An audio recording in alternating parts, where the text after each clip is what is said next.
Hi there, my name's Chris Winter, and in this video I'm going to go through some of the basics of the mode dial on your brand new Canon SL2 or 200D, so you can get an idea of which ones do what and which ones you might want to use. And also, if you haven't seen it yet, definitely make sure to check out my brand new list that I just made, the best cameras for Instagram. I go through some of the cameras that would be best for you, so if you want to check that out, I'll put a link in the description box below this video and you can take a look. But anyway, let's take a look at some of these modes on your mode dial. So let's now take a look at this dial right here, which is called the mode dial. Now, when you get your camera, it's likely that this will come in green automatic mode. Now, if this is your first time using a DSLR, this is a totally fine setting to use. In fact, if you're just beginning, I'd recommend starting in green automatic mode.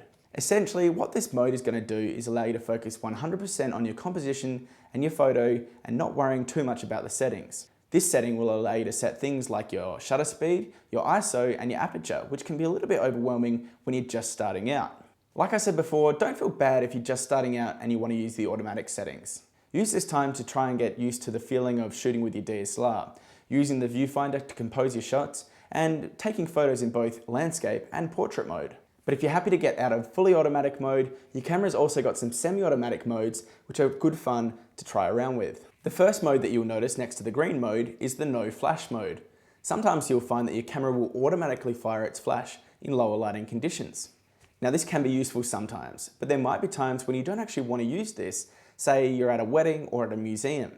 So you can simply move the dial to this setting and your flash won't fire. Next to this, we have the CA mode, or creative auto mode. Now, this is where you can start to have a little bit more fun and let your creativity come out a little bit without fully moving into auto.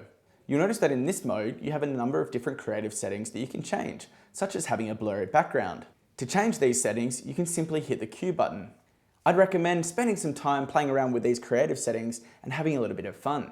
The next dial along, we have our scene setting. With this, you can choose the type of scene that you're going to be trying to take a photo in. This could be that you're taking a portrait, a group shot, or a landscape, or even that you're taking some fast-moving shots of some sports. Again, what your DSLR is going to do is use some of these settings that would normally work in those situations. So for example, it'll generally use a faster shutter speed for a sports shot to catch your subject in motion.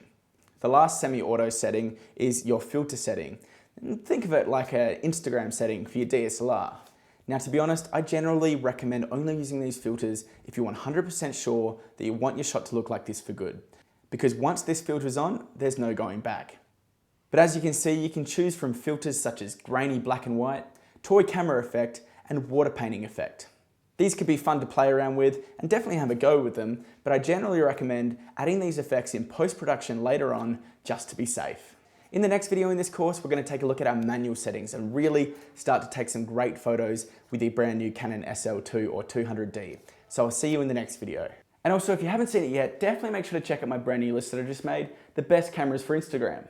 I go through some of the cameras that would be best for you. So if you want to check that out, I'll put a link in the description box below this video and you can take a look. So there you go, guys. That was just a very basic run through of the mode dial on your brand new Canon SL2 or 200D. Hopefully you enjoyed it. Hope you guys have a fantastic day and I'll see you in the next video. Bye.